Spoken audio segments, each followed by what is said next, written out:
Армағайын, бүгінгі кітап туралы айдарымызды белгілі американдық қаламгер, психолог, лектор 30 жылдан астам ғұмырын адам баласының түп санасының күш-қуаты мен әлеуетін өмірінің соңына дейін осы саланың зерттеген Джозеф Мёрфидің түп санасының күші атты кітабын арнаймыз. Адамның басына бір сұрақ кірсе, жауабын таппайынша байыз таппайтын әдеті бар емес пе? Неліктен біреу бақытты, біреу бақытсыз? Неге біреулер зәулім сарайда тұрса, бірі лашықта тұрады? Ал бірі ештеңеден қорықпайды, ал біреуі үрей мен уайымға салынады. Міне осы сұрақтар туралы жиі толғанған автор оның жауабын іздеуге кіріседі.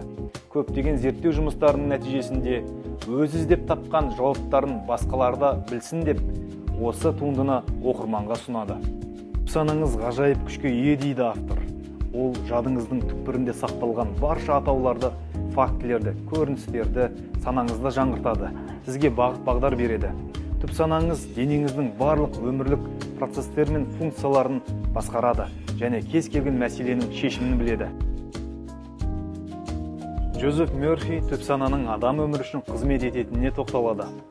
Түп санаңа бұйрық беру арқылы мақсатқа жетуге болады. Ол үшін қалау мен қиялдың арасындағы қарама-қайшылықты жою қажет.